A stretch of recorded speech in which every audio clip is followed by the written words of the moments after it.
Hello friends, कैसे हैं आप सभी का स्वागत है हमारे यूट्यूब चैनल नॉलेज विद कल्पना में। तो आइए पढ़ते हैं रेस्पायरेशन के बारे में। रेस्पायरेशन बहुत ही अच्छा टॉपिक है, बहुत ही अच्छे से पढ़िएगा और अच्छे से डिस्क्राइब करते हैं, ठीक है। तो आइए देखते हैं रेस्पायरेशन होता क्या है। Respiration is the process of bringing oxygen to body tissue and removing carbon dioxide from it. The lungs play a major role in this process. ठीक, तो देखो रेस्पायरेशन यानी कि कहें तो रेस्पायरेशन का मतलब होता है सांस लेना और सांस छोड़ना। O2 को अंदर लेते हैं, ठीक, ऑक्सीजन को लेते हैं और कार्बन डाइऑक्साइड को बाहर छोड़ते हैं। और इसमें देखो क्या कह रहा है कि the lungs play a major role in this process. जो ये हमारा प्रोसेस हो रहा है इसमें हमारा जो लंग्स होता है इसका मेन रोल होता है। मेन रोल होता है ये, आप लोग देखो सांस लेते हो तो देखो फेफड़ा हमारा फूलता है ना, ऐसे। तो चलिए आगे देखते हैं। Respiration is the act of breathing which refers to process. ठीक, तो इसे दो प्रोसेस में रिफर्स किया गया है। फर्स्ट है एक्सटर्नल रेस्पायरेशन और सेकंड है इंटरनल रेस्पायरेशन। अब देखो इसमें से तो ऐसे समझ में आ ही रहा होगा कि एक्सटर्नल का मतलब होता है आउट करना, बाहर करना, और इंटरनल का मतलब होता है अंदर। यानी कि जब अंदर जा रही हवा तो ऑब्वियसली O2 जा रही है, और एक्सटर्नल ऑब्वियसली कार्बन डाइऑक्साइड बाहर आ रही है ना। आइए आगे आपको फिगर के हिसाब से क्लियरली बताते हैं। देखो आप फिगर में देखेंगे तो देखो इंस्पायरेशन होता है, एक्सपायरेशन। अब इन का मतलब अंदर होता है, तो इंस्पायरेशन का मतलब होता है ऑक्सीजन लेना और एक्सपायरेशन का मतलब होता है कार्बन डाइऑक्साइड छोड़ना। तो देखो जब ऑक्सीजन लेते हैं तो जो हमारी थोरेसिक कैविटी होती है वो हमारी एक्सपोन करती है, ठीक। और जब CO2 छोड़ते हैं तो हमारी थोरेसिक कैविटी जो होती है वो रिड्यूस होती है। इसी हिसाब से एक्सटर्नल इंटरकॉस्टल मसल्स जो होती है ना कॉन्ट्रैक्ट करती है जब हमें O2 अंदर लेते हैं तो। और एक्सटर्नल इंटरकॉस्टल मसल्स ये जो होती है रिलैक्स करती है कब, जब CO2 बाहर छोड़ते हैं तो। ठीक, तो इसके फिगर के हिसाब से तो आप समझ ही गए होंगे कि इंस्पायरेशन और एक्सपायरेशन को क्या होता है। आइए आगे देखते हैं। Characteristic of respiration. Characteristic of respiration. Respiration rate देखो in indicate the number of times the person breathes in and out in 1 minute. अब देखो इसमें क्या कह रहा है, ब्रीथ्स इन एंड आउट, यानी कि देखो ये इंडिकेट करता है कि कितने टाइम में ये ब्रीथ इन एंड आउट हो रही है, ठीक। यानी कि देखो सांस लेते हैं सांस छोड़ते हैं प्रति मिनट, समझ रहे हो ना।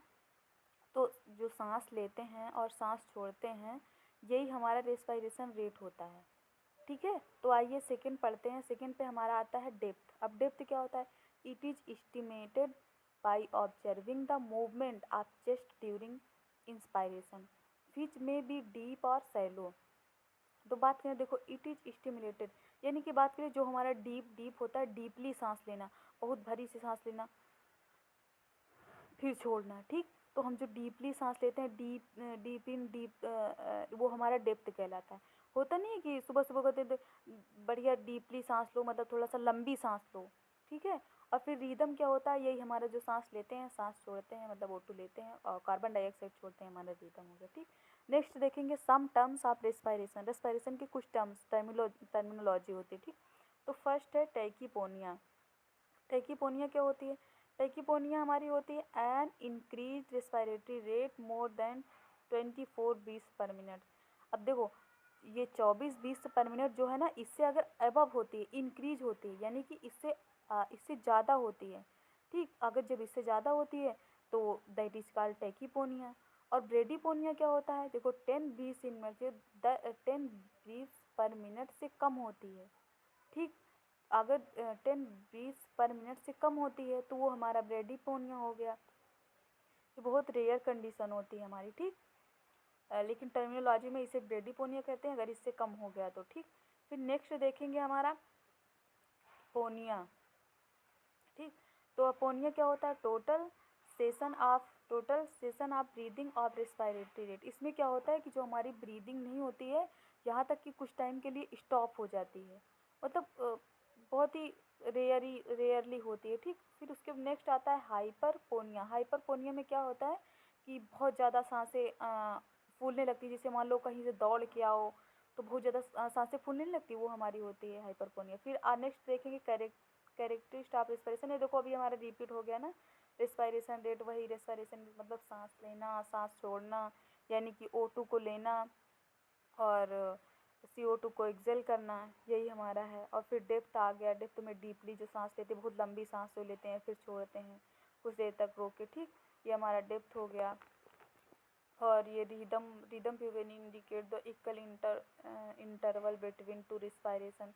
जो रिस्पायरेशन मतलब रिस्पायरेशन का मतलब ही होता है सांस लेना और सांस छोड़ना, यानी कि O2 को लेना और CO2 को छोड़ना। लेकिन हाँ एक बात और है, हाँ चलो देखते हैं नॉर्मल रिस्पायरेशन में क्या होता है। Normal respiration is automatic effortless and regular. The normal adult rate of respiration is generally range between 14 to 20 beats per minute. देखो इसमें देखो साफ पता चला, नॉर्मल रिस्पायरेशन ऑटोनोमिक पोर्टेबल, यानी कि जो नॉर्मल रिस्पायरेशन होता है ना ऑटोमेटिक होता है, एकदम इफोर्टेबल होता है, रेगुलर होता है।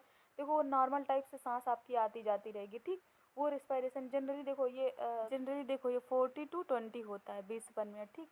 फिर आइए देखते हैं how to take respiratory rate. Respiratory rate लेते कहते हैं, देखो नॉर्मल सा, place the patient's arm in relaxed position on exchange abdomen and place your hands on the patient's arm. Now observe complete respiratory cycle, inspiration expiration.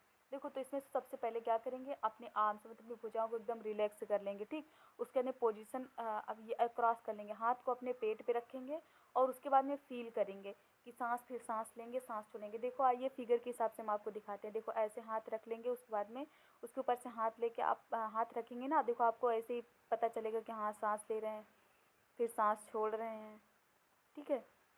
तो ये हमारा easily से पता चल जाता है, मतलब ऑटोमेटिक पता चल जाता है इसमें कि सांस जल्दी जल्दी ले रहे हैं या नॉर्मल ले रहे हैं या बहुत मतलब देर देर में सांस आ रही है। तो थैंक्स फॉर वाचिंग माय